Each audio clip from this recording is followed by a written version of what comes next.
Buenas noches con todos. Hoy día vamos a tocar NIF 16. Creo que en algún momento pudimos iniciar, en alguna sesión pasada pudimos hablar un poco al respecto de NIF 16, pero la idea de la sesión del día de hoy es que podamos repasar, como siempre, al menos en las veces que yo he tenido la oportunidad de dictarles, y decirles que es importante que siempre tengamos presente los conceptos básicos para que esos conceptos, en sentido de que van haciendo sentido y puedan ser entendidos, se van a aplicar en las transacciones, ¿ok? Es lo que siempre les voy a pedir y hay que ser abiertos en que si no entendemos un concepto, obviamente no hay forma de que podamos practicarlo. Así que voy a compartir mi pantalla, me confirman cuando puedan ver mi pantalla. ¿Ok? Eh, NIF 16, vamos a comenzar con el objetivo de la norma. Como algunos ya podrán o ya tendrán en mente o ya tendrán un poco de experiencia, el objetivo de la NIF 16, que realmente ya tiene más de 4 años, ya tiene casi 5, por no decir casi 6 años en el mercado, desde su aplicación que fue el 1 de enero del 2019 y el cual generó un gran revuelo en las contabilidades debido al gran impacto en el cambio respecto a los arrendatarios. Yo recuerdo que en ese año muchas compañías tuvieron un impacto fuerte, o no tanto hablando económico, en resultados, sino en la forma de contabilización, en la forma de controlar sus activos, contratos, y tuvieron que adecuar muchos procedimientos internos para cumplir con la contabilización de estos contratos de arrendamiento. Recuerdo bastante de que tuve una oportunidad de participar en una compañía que tenía como 30, 40, 50 contratos de arrendamiento y mientras que antes simplemente llevaban un cuadro sencillo donde aplicaban una regla de tres o simplemente una línea de tiempo para colocar la fee conductual dentro de la contabilidad y mensualmente registrar el pago del arrendamiento, pasaron a tener un montón de cronogramas, formas de cálculo e incluso apoyarse en el sistema de la compañía para poder controlar estos activos. Entonces, bueno, la norma lo que establece son los principios para el reconocimiento, valorización, presentación y desglose de los arrendamientos, con el fin de garantizar que tanto arrendatario y arrendador, porque son dos partes involucradas en estos contratos, faciliten información relevante que represente una imagen fiel de sus operaciones. ¿Y por qué hubo este impacto o este cambio tan grande respecto a la NIF 16? Hay que entender, y creo que también lo he indicado en algunas otras sesiones en relación, por ejemplo, con MIC 36, que es Impairment de activos, hay que entender que las normas no son solamente aplicables a transacciones frías relacionadas a un bookkeeping o mantener libros contables. Las normas contables están, o sea, se piensan, se analizan, se constituyen en base a un análisis pensando en las finanzas de la compañía, del impacto financiero y económico. Entonces, mientras que el mundo globalizado cambia, cada vez hay más variedad de transacciones. Cada loco economista o financiero que se idea una forma de hacer contratos junto con los abogados y ponen cláusulas bastante complicadas. Obviamente, la contabilidad tiene que evolucionar y tiene que evaluar cuál es el fondo de las transacciones respecto a la forma para que se puedan contabilizar y realmente muestre el resultado financiero correcto. En este caso, pasó de cambiarse el registro. En el caso del arrendatario, que es donde se dieron todos los cambios, pasó de registrarse simplemente en la merced conductiva mes a mes o periodo a periodo, de hacer el cálculo de valor presente de los flujos futuros por el derecho de usar un activo y obviamente distribuirlo en dos aristas. Una arista que es un pago o un gasto mensual, que es el consumo de este derecho a lo largo del tiempo a través de la depreciación de los activos o el activo que se genera por el derecho de usar un bien y obviamente el interés generado por el financiarte con un tercero el derecho de usar un bien. Entonces hay que entender que mientras que antes decías, oye, parecía una contabilidad de lo percibido, ¿no? ¿Cuánto pago? Lo que pago lo incluyo en la contabilidad como gasto y eso es lo que es. Y casi todos, inclusive, antes había una interpretación, si no recuerdo mal, era la CIMIF 4, que venía acompañada de la NIC 17, donde trataba de aterrizar esta idea de la NIC 16, ya que la NIC 17 ya hablaba de los arrendamientos operativos y financieros, y el arrendamiento financiero tenía esta característica de reconocimiento de activo. Y con esta SNIF 4 trataban de clarificar ciertos conceptos donde te decía en qué medida tú deberías reconocer estos arrendamientos. Obviamente, luego de tanta complejidad y que nadie hacía prácticamente, seguía bien los análisis para llegar a una contabilización de un activo, hizo borrón y cuenta nueva y bajo la NIF 16 lo clarificó mucho más y dijo, ok, si tú controlas el activo, registras el activo. No estamos hablando de un pago mensual, no, no, tú ya tienes un compromiso y es la idea general de la transacción. ¿Cuál es la necesidad de reconocer un activo? Diremos todos, no, es que yo tengo un derecho, pero ¿cuál es la necesidad de registrar este activo? La necesidad va más, desde mi punto de vista, desde la idea de reconocer una obligación futura, ya que bajo contrato tú ya te has comprometido contra un tercero en reconocer o pagarle mensualmente una merced conductiva. Entonces tú dices, si yo ya estoy obligado por contrato, por los siguientes 3 años, en pagar todos los meses una cuota por usar un activo, por más que el activo desaparezca, va a desaparecer para mí en esos 3 años, pero realmente tengo una obligación.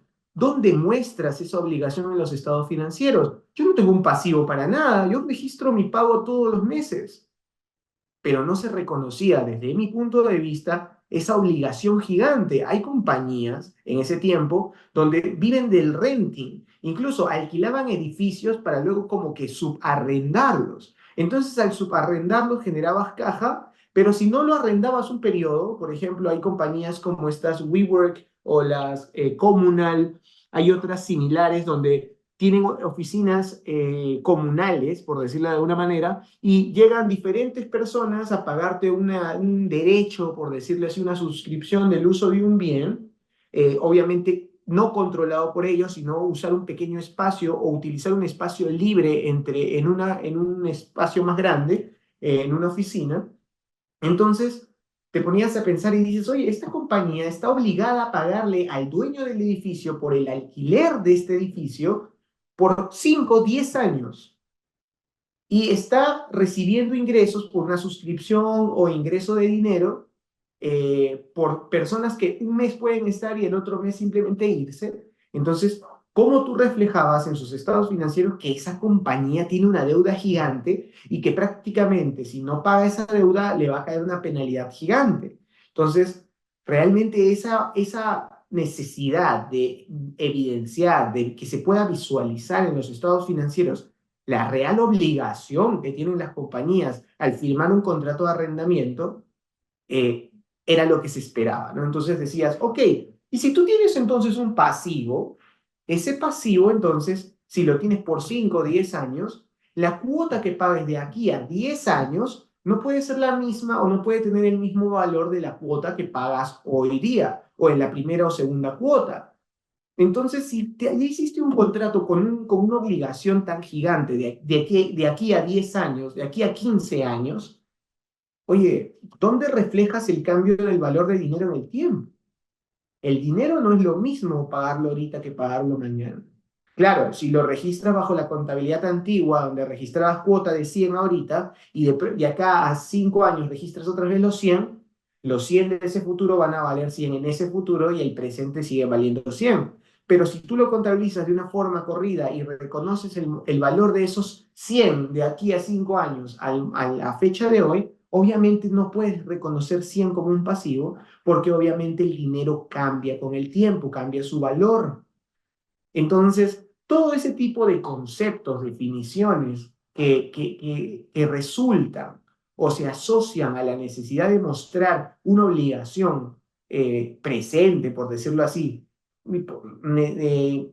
reconocida por la firma de un contrato con un tercero, dan como resultado que obviamente esto se tenga que visualizar.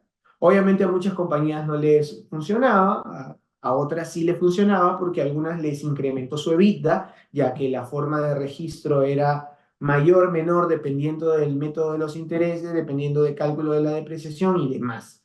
Entonces, a algunos les favorecía porque esta depreciación de los activos por derecho de uso, obviamente se descontaban del EBITDA, mientras que antes simplemente estaban colocados como un gasto en el EBITDA. Entonces había muchas formas y impactó financieramente también la forma de evaluar las compañías.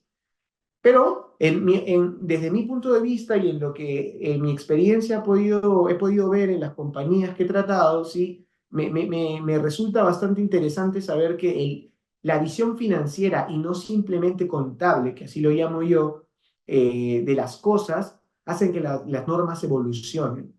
¿Ok? Y eso también se aterriza, por ejemplo, a este nuevo cambio de que vamos a tener en el 2027 con la NIF 18, donde se están incorporando muchos de estos conceptos financieros en la contabilidad y que deben mostrarse en el estado financiero, ya que el estado financiero es el input para todas estas lógicas financieras que en muchos de los casos no analizamos los contadores. Lo analizan otras personas que ni siquiera tienen idea muchas veces de cómo funciona la contabilidad. Así que es importante entender eso para que a futuro se nos haga más fácil la comprensión de estas normas. ¿Ok? Ahora, aterrizando un poco sobre las características de la norma es que tratan o se basan en dos tipos de partes, ¿no? Hay dos participantes en los contratos, un arrendatario y un arrendador. Entendamos como arrendatario como aquel que recibe el derecho de usar un bien y el arrendador, aquel que en teoría debería ser el dueño legal de este bien y que cede el derecho de uso del bien al arrendatario.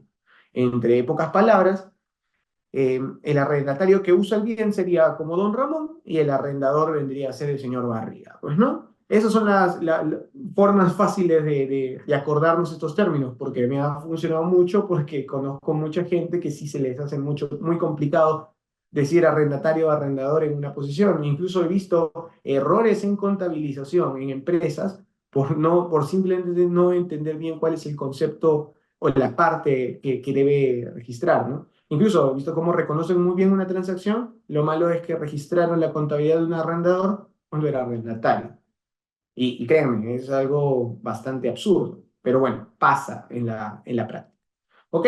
En este caso, el arrendatario o el que va a utilizar el bien va a reconocer de cierta manera, o el cambio principal es que va a reconocer un activo, que lo llamamos activo por derecho de uso, y un pasivo por arrendamiento.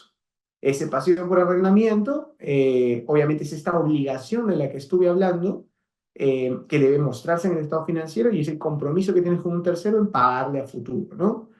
El arrendador, por otro lado, va a poder tener todavía esa separación de arrendamientos operativos y financieros, porque también va a depender mucho de lo que está pasando. Acá también, creo que no lo dije en una sesión anterior, que obviamente fue mucho más pequeña que esta es una de las normas, la NIC 16, que plantea dentro de las características o dentro de sus criterios o definiciones, cuando se aterrizan en la práctica, plantean la famosa asimetría contable, que es, obviamente, que hay dos partes que no van a contabilizar un espejo.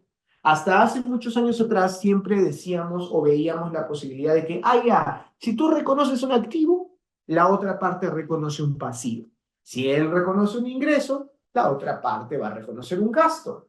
Entonces, siempre va a haber como un espejo sobre la contabilización que haga uno y la contabilización que haga otro. En este caso, la simetría contable va a funcionar de que la visión del arrendatario es sobre el derecho de usar el bien y usarlo específicamente. Entonces, a menos que caiga dentro de estas excepciones de la norma, que vamos a hablar un poco más adelante, la compañía o el arrendatario va a reconocer un activo por derecho de uso y al mismo tiempo un pasivo. Mientras que el arrendador va a tener que seguir revisando cuál es la posición en la que se encuentra, si es un arrendamiento operativo o un arrendamiento financiero. Y en caso de encontrarse en un arrendamiento operativo, lo único que va a hacer es reconocer sus ingresos mensuales, mientras que está en un arrendamiento financiero, se plantea la idea de que esta compañía ya cedió el control o los beneficios de este bien y obviamente ya no lo puede reconocer como un activo propio. Y va a tener que darle de baja y por ende reconocer otro tipo de activo para poder reconocer los derechos de cobro sobre este arrendamiento. Entonces, puede pasar que mientras que una compañía, mientras que antes bajo una lectura de simetría contable, y donde debería verse un espejo, el arrendatario registraba un activo y un pasivo, el arrendador iba a reconocer un activo y una baja de activo, para poder darle pie de que el otro reconoció el activo, mientras que el otro se lo dio de baja, y el pasivo reconoce uno para dar la contrapartida en una cuenta por cobrar del arrendador. Pero con esto toda esa visión cambia. Otra vez, aquí puede ser que directamente o visiblemente la contabilidad del arrendatario no se transponga directamente con el arrendador. Y el arrendador podría, depende de la situación, podría tener una contabilización como arrendamiento operativo y o podría tener una contabilización de arrendamiento financiero. Eh, y el arrendatario siempre va a tener la misma contabilización de arrendatario, que es activo por derecho de uno o pasivo por arrendamiento, en caso no caiga dentro de las excepciones. Hasta aquí, ¿alguna duda o consulta de alguien para seguir con los otros conceptos o definiciones? Ok, al parecer no tenemos dudas, así que avancemos. Gracias. De mi parte, claro, está muy claro, gracias. Muchas gracias, Luis. Ok. Mm. Fernando Bien, abrió el micro. No sé si buenas, Fernando tengas alguna duda. sí, gracias. Perdón, ¿podría repetir el tema de la simetría contable? Y sé que no es el tema, pero ¿para qué otras normas aplicaría el tema de la simetría contable? Gracias. Ok. Em, Otra vez, la asimetría contable es que una cosa no tenga, que la contabilización de una parte no se transponga igual a la contabilización de otra. ¿Ok? No hay muchas normas que ahorita tomen asimetrías contables. Yo lo puse sobre la mesa porque realmente es importante que cuando con el uso de la NIF 17, perdón, de la NIF 19, 16, perdón, salgan este tema a la luz. Porque ¿qué pasaba antes? Cuando antes se analizaban las NIF para transacciones específicas, podía darse el caso de que hubiera un tipo de asimetría y estas asimetrías generaban dudas en la contabilización. Pero en este caso con ANIF 16 se vio o se dio a conocer que esta asimetría era normal, ¿no? Bajo el criterio de la norma. No tengo ahorita en la cabeza otra norma, podría ser tal vez NIF 17, como el tema del asegurador y el asegurado, pueden tener contabilizaciones distintas del tratamiento en ambas compañías, puede haber una asimetría por la forma de reconocer las pólizas de seguro, mientras que para uno es un simple gasto porque está gastando y hay una provisión puntual, la compañía de seguro tiene que registrar muchas reservas y otras variantes para la contabilización, incluso la forma de cálculo puede variar. Esas son unas de las que se me vienen a la mente. Ahorita no tengo otro ejemplo puntual de simetría contable, pero sería bueno para tal vez otra sesión, podría nombrarle algunas, pero ahorita no tengo otras en la mano. Pero en concepto, la simetría va por ese camino, ¿no? Que una parte reconozca una forma que pensarías que debería registrarse en la forma contraria en la otra compañía, pero te das cuenta que en la otra parte está registrando algo completamente distinto. ¿Ok? No sé si eso te ayuda, Luis. Sí, sí, muchas gracias. Perfecto. Doctor Bueno, Canevaro, Fernando. buenas noches, Sí, disculpe. dígame. ¿Podría decir, o sea, con un ejemplo, disculpe la redundancia, nosotros alquilamos como empresa una oficina, pues es más de un año que vamos a tener, por 2 años. ¿Eso tengo que habilitarle como un activo de la empresa o tengo que seguir realizando los pagos como alquiler? Y la simetría contable sería de que yo le contabilizo en un activo y otros es los pagos a cuenta, disculpe, perdón, quizá la confusión que estoy teniendo. ¿Será por favor posible que nos pueda explicar? Claro, Itamar, creo que tu ejemplo lo voy a tomar para cuando estemos usando ya estemos en el caso práctico, porque ahí vas a poder ver, Itamar, cómo realmente cuando se cumplan las características que voy a terminar de indicar, o el concepto, voy a darte un ejemplo donde cómo se reconocería este activo y este pasivo y cómo deberías reconocerlo. Ahorita te voy a dar algunos criterios o excepciones donde no es necesario registrar el activo y el pasivo. Pero vamos a ir paso a paso y tu pregunta está bien fundamentada en lo que vamos a conversar durante la clase, ¿ok? Si al final de la exposición algo sigue generando ruido de cómo reconocerlo, retomamos tu pregunta, ¿te parece? Ahora, Lourdes, Gracias, Clara, gracias. dale. Ita. Una consulta, si como arrendatarios debemos reconocer un activo financieramente, ¿esto no tiene efecto para el cálculo de ITAM? Muy buena pregunta, Clara. Yo no soy especialista en tributación y si hay alguien en la, en- entre las personas o entre los oyentes que tenga la respuesta clara, eh, micrófono abierto para que pueda responder. Pero yo suelo haber recordado que a nivel de cálculos creo que no lo considera. Yo literalmente no estoy seguro de esto, pero creo que no es considerado como un activo para el cálculo del ITAM. Pero a ver, yo dejo el micro abierto, eso sí yo no lo tengo claro, no soy especialista en impuestos, Clara. ¿Ok? Pero sí, financieramente se reconoce un activo. Ok. Seguimos. ¿O alguien tiene algún comentario adicional? Creo que no. Ok, seguimos. Ok, y ahí, Tamar, tomo tu consulta para poder estar claros en el concepto de cuándo debemos reconocer un activo por derecho de uso y cuándo no. Hablando de la perspectiva de mira, Nirka dice, en mi país el fisco no reconoce derecho de uso ni su amortización. Para efectos, entiendo, tributarios, que es lo que también pasa para efectos tributarios peruanos. Normalmente esos efectos se tratan como si fuera un gasto, ¿no? Pero bueno, son temas fiscales. Ok, Itamar, tomaba tu pregunta porque, claro, en el slide anterior podemos ver que bajo la contabilidad de arrendatario siempre reconocemos activo y pasivo para poder reconocer el derecho de usar este activo y obviamente la obligación que tenemos contra un tercero por los pagos que debemos hacer bajo contrato. Pero obviamente esto genera un costo. ¿A qué me refiero con un costo? El costo de trabajar esta información. Mientras que antes, bajo un arrendamiento operativo, desde una perspectiva del arrendatario, bajo NIC 17 te permitía reconocer gasto, gasto, gasto, gasto y pago todos los meses, el hecho de calcular el valor de un activo, calcular el valor presente de los flujos, incorporar ciertas situaciones para, para la contabilidad, ver cómo se calcula ese dato, genera un costo, genera tiempo y en algunos casos puede ser muy engorroso. Por lo tanto, hay excepciones. ¿Cuándo? Cuando un arrendamiento es de corto plazo. ¿Qué quiere decir? Que sea un plazo menor a 12 meses. Si tienes arrendamientos de menos de un año, lógico sería pensar de que, oye, esto es un gasto durante el año.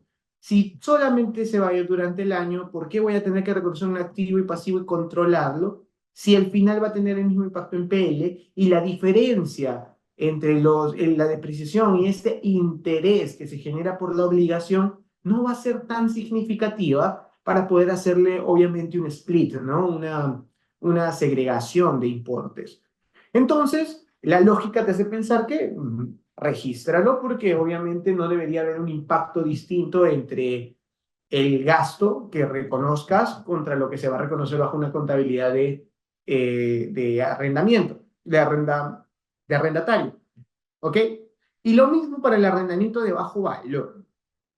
No sé si alguno de ustedes estuvo cuando dicté el tema de NIC 8, donde hablaba mucho sobre qué cosa es practicable, qué cosa es impracticable, y esperaría que cuando tuvieron la clase de NIC 1 les hayan dicho un poco obviamente sobre la relevancia de los números en los estados financieros. Esto también está relacionado a qué cosa es factible hacerlo y qué cosa de verdad vale la pena hacerlo.